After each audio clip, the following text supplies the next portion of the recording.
Produktif itu bukan artinya kamu harus bekerja dalam waktu yang panjang, yang penting hasilnya bagus. Halo semuanya, nama saya Michael, selamat datang di channel saya, Sikutu Buku. Kali ini saya akan bahas buku Extreme Productivity karya Robert C. Pozen. Sebelum kita mulai, buat kalian yang mau support channel ini agar terus berkarya, caranya gampang banget. Kalian cukup klik subscribe dan nyalakan loncengnya. Dukungan kalian membantu banget supaya kita bisa rutin posting dan bersama-sama belajar di channel ini. Buku ini membahas bagaimana cara produktif di waktu yang terbatas. Setiap orang punya 24 jam yang sama. Namun apa yang kita lakukan dengan waktu tersebut tentu saja berbeda dengan yang lain. Apakah selama ini kamu merasa produktif? Atau kamu merasa waktu yang kamu gunakan belum efisien? Menariknya, menjadi produktif itu bukan berarti kamu perlu menambah pekerjaan yang sekarang sudah ada. Bukan itu. Fokusnya bukan lagi mengerjakan semua hal dengan baik, tapi mengerjakan hal penting dengan baik. Saya merangkumnya menjadi 3 hal penting dari buku ini. Pertama, pengertian produktif yang sebenarnya. Jika bicara soal orang yang produktif, penulis boleh dibilang cocok dengan gambaran orang tersebut. Penulis pernah menjadi eksekutif puncak dari manajemen investasi yang besar. Dia pernah menjadi pengacara, pejabat publik, profesor bidang hukum, profesor bidang ekonomi, dan juga penulis. Hebatnya lagi, dia pernah memegang jabatan tersebut dalam waktu yang sama. Dengan begitu banyak yang dikerjakan, penulis masih sempat menjadi kontributor dari Harvard Business Review. Oleh karena itu, cocok rasanya apabila penulis bicara soal produktivitas. Apakah kamu pernah merasa kewalahan atas semua alat yang katanya bisa membantu kamu untuk jadi produktif? Misalnya planner, organizer, dan sebagainya. Mungkin kamu membelinya dengan asumsi bisa membantu kamu untuk produktif. Namun yang luput diperhatikan itu hanyalah alat semata. Yang jauh lebih penting adalah bagaimana pendekatan kamu terhadap semua tugas tersebut. Di era digital, rentang perhatian kita lebih pendek dari sebelumnya. Ditambah lagi, kita seringkali mengalami interupsi. Fokus mengerjakan satu hal hingga selesai itu rasanya sulit sekali. Bahkan ketika kamu mencoba untuk memberikan insentif kepada dirimu sendiri. Misalnya kamu bilang ke diri kamu, coba kerjain tugas ini sekarang, lalu kamu boleh nyemil gorengan. Tapi tentu saja, kita tetap bisa nyemil gorengan tanpa peduli tugas itu udah selesai apa belum. Jadi, gimana caranya agar kita bisa membuat rencana, komitmen ngerjainnya, hingga akhirnya pekerjaan tersebut selesai? Mungkin cara terbaik dan paling sehat adalah belajar soal prioritas. Kamu bisa memulainya dengan membuat rencana. Coba bedakan rencana berdasarkan tipenya. Misalnya gini, merencanakan untuk rapat proyek minggu depan tentu saja berbeda dengan rencana perubahan karir kan? Penulis menyarankan kita membaginya menjadi 3, yaitu aim, objektif, dan target. Aim itu sifatnya jangka panjang, sesuatu yang mungkin tidak terlihat sekarang, namun menjadi jangkar untuk pertumbuhan ke depannya. Misalnya kamu ingin melebarkan sayap bisnis dan membuka cabang yang baru, atau kamu sedang mengembangkan hobi yang nantinya bisa jadi karir masa depan. Objektif sifatnya lebih pendek, bisa dalam hitungan bulan atau bahkan beberapa tahun ke depan. Sedangkan target adalah tugas yang bisa kamu kerjakan saat ini juga. Target biasanya hanya butuh 2 bulan atau kurang untuk diselesaikan. Kedua, tips berhenti menunda pekerjaan.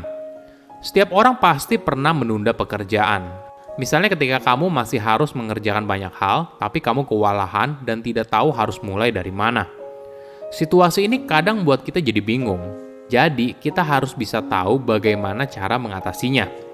Penulis memberikan saran agar kamu membagi proyek ke dalam beberapa target kecil lalu tentukan mini deadline-nya.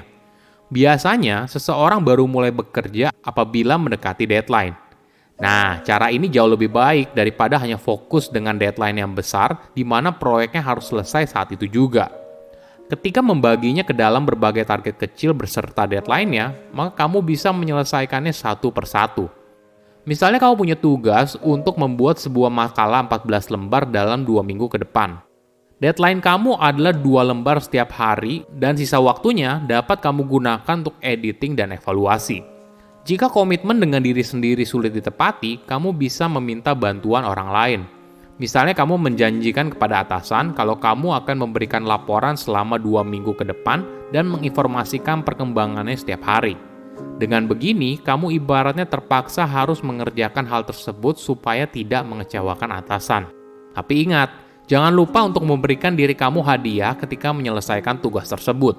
Misalnya dengan makan makanan yang kamu suka, membeli barang yang kamu suka, dan sebagainya.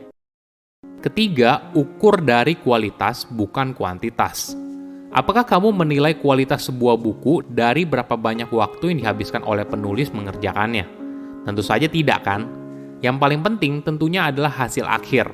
Tidak peduli seberapa banyak waktu yang kamu habiskan untuk proyek tersebut, apabila akhirnya gagal, maka tetap saja hasilnya tidak memuaskan. Mungkin pola pikir ini yang harus kita ubah. Kita jangan menilai seorang karyawan yang kerja lembur sebagai karyawan teladan, dan karyawan yang pulang on time sebagai karyawan yang kurang baik. Yang jauh lebih penting adalah hasil kerjanya. Jika karyawan yang selalu pulang on time bisa mengerjakan semua tugas sesuai deadline dan hasilnya bagus, kenapa enggak? Kenapa hal ini penting? Karena hidup tidak hanya soal kerja, kerja, dan kerja. Banyak aspek lain dalam hidup yang penting, misalnya kesehatan pribadi, hubungan dengan orang yang dicintai, dan sebagainya. Jika kamu bisa efisien bekerja, maka kamu jadi punya waktu untuk mengerjakan hal lain di luar pekerjaan. Ingat, sesibuk apapun kamu dalam bekerja, jangan lupakan prioritas utama yaitu dirimu sendiri dan juga orang yang dicintai. Buat apa kamu kerja mati-matian tapi kamu tidak punya waktu? Di era sekarang, banyak perusahaan sudah mulai terbuka. Mereka tidak lagi memaksa karyawan harus bekerja di kantor. Sekarang work from home atau work from anywhere menjadi salah satu poin plus bagi karyawan ketika mempertimbangkan sebuah tawaran pekerjaan. Oke, apa kesimpulannya? Pertama, buat kategori sebuah tugas yang ingin kamu kerjakan. Penulis menyarankan kita membaginya menjadi 3, yaitu aim, objektif, dan target. Aim itu sifatnya jangka panjang, sesuatu yang mungkin tidak terlihat sekarang namun menjadi jangkar untuk pertumbuhan ke depannya.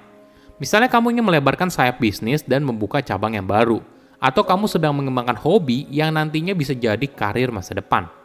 Objektif sifatnya lebih pendek, bisa dalam hitungan bulan atau bahkan beberapa tahun ke depan. Sedangkan target adalah tugas yang bisa kamu kerjakan saat ini juga. Target biasanya hanya butuh 2 bulan atau kurang untuk diselesaikan. Kedua, stop menunda pekerjaan dengan mini deadline. Biasanya, seseorang baru mulai bekerja apabila mendekati deadline. Nah, cara ini jauh lebih baik daripada hanya fokus pada deadline yang besar di mana proyeknya harus selesai pada saat itu juga. Ketika membaginya ke dalam berbagai target kecil beserta deadline-nya, maka kamu bisa menyelesaikannya satu persatu. Ketiga, ukur kinerja karyawan berdasarkan kualitas. Apakah kamu menilai kualitas sebuah buku dari berapa banyak waktu yang dihabiskan oleh penulis mengerjakannya? Tentu saja tidak, kan? Yang paling penting tentunya adalah hasil akhir. Tidak peduli seberapa banyak waktu yang kamu habiskan untuk proyek tersebut, apabila akhirnya gagal, maka tetap saja hasilnya tidak memuaskan. Silakan komen di kolom komentar pelajaran apa yang kalian dapat ketika baca buku ini. Selain itu, komen juga mau buku apa lagi yang saya review di video berikutnya. Saya undur diri, jangan lupa subscribe channel YouTube Sikutu Buku. Bye-bye.